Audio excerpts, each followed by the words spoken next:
Hey guys, welcome back to my channel healthy life. I hope everyone is fit and fine. तो आज की जो video है वो हमारी अस्थमा पेशेंट वालों के लिए। अस्थमा पेशेंट में हमें क्या चीज़ें खानी चाहिए, क्या चीज़ें नहीं खानी चाहिए, क्या क्या उसके सिम्टम्स होते हैं, क्या क्या उसके ट्रिगर्स होते हैं और क्या क्या थेरेपी उसमें यूज होती है, वो हम बात करेंगे। तो चलिए लेट्स गो। तो अस्थमा जो है वो हमारा रेस्पिरेटरी डिसऑर्डर है। तो हॉट एयर की वजह से जो हमारे एयरवेज होते हैं वो नैरो हो जाते हैं, उसमें सूजन आने लग जाती है। जब उनमें सूजन आने लग जाती है तो वो लंग्स पर दबाव डालते हैं। जब लंग्स पर दबाव डलता है हमारा, तो हमें खांसी आने लग जाती है, हमारा सांस फूलने लग जाता है, सांस लेने में दिक्कत हो जाती है और दिल में जकड़न सी महसूस होती है। तो ये जो है ना हमारे सारे अस्थमा के कारण होते हैं। फिर क्या होता है, जो अस्थमा पेशेंट होता है उसको एकदम से अस्थमैटिक अटैक शूट करने लग जाता है। तो बेसिकली अस्थमा की कोई एज नहीं होती है, ये किसी को भी हो सकता है, बड़ों को भी हो सकता है, ये बड़ों में भी देखने को मिल सकता है, बच्चों में भी देखने को मिल सकता है। तो जो अस्थमा होता है हमारा वो दो तरीके का होता है, एक हमारा बाहरी होता है और दूसरा हमारा आंतरिकी होता है। तो जो हमारा भारी अस्थमा होता है वो हमारा किस वजह से होता है? भारी अस्थमा जो होता है वो हमारा धूल से होता है, पशुओं से होता है, गंदगी की वजह से होता है और हमारे कॉकरोच, इन सब के कारण होता है। और अगर हम बात करें आंतरिकी अस्थमा, वो किस वजह से होता है? वो होता है ड्यू टू आपका पॉल्यूशन की वजह से होता है हमारा, और आपकी अल्कोहल कंजप्शन की वजह से होता है, जैसे सिगरेट है उसके धुएं की वजह से होता है। ये हमारे कारण होते हैं आंतरिक। तो अब हम डाइट की बात करते हैं। तो डाइट में सबसे पहले हमें विटामिन डी लेना चाहिए। विटामिन डी ऐड करें किसी भी फॉर्म में, इफ़ पॉसिबल कि आप उसको नेचुरली लें। सेकंड, हमारा बीटा कैरोटीन वेजिटेबल, जैसे कि आपका कैरेट हो गया, ग्रीन लीफी वेजिटेबल हो गया, स्पिनच हो गए, स्वीट पोटैटो हो गए, ये फूड्स। आपको मैग्नीशियम रिच फूड लेने चाहिए, जैसे आपका पम्पकिन हो गया, आपका स्पिनच हो गया।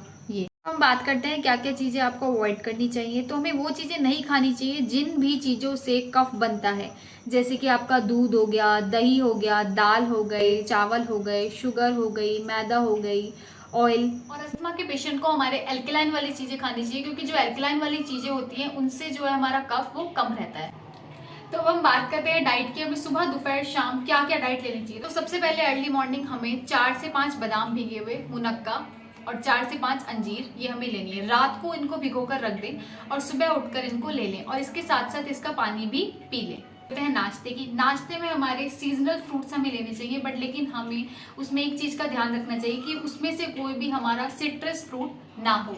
तो अब हम बात करते हैं लंच की। लंच में जो है हमें दाल अवॉइड करनी है। अगर आप दाल लेना चाहते हैं तो आपको अंकुरित दाल लेनी है, कोई भी मौसम की सब्जी और रोटी, साथ में सैलेड। सैलेड में जहाँ तक आपको ध्यान रखना है कि आप क्यूकम्बर को अवॉइड करें।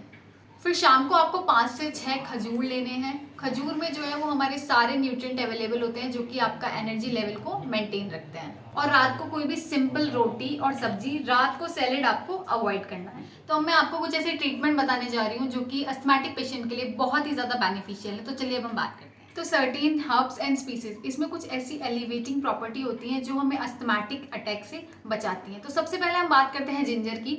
हमें तो जिंजर जो है उसमें ऐसी इन्फ्लामेटरी प्रॉपर्टीज होती हैं जो कि हमें प्रिवेंट करती हैं अटैक से। तो take a ginger regular and a inch of ginger you should go on your body in different forms. It could be in your herbal tea, drink and other drinks.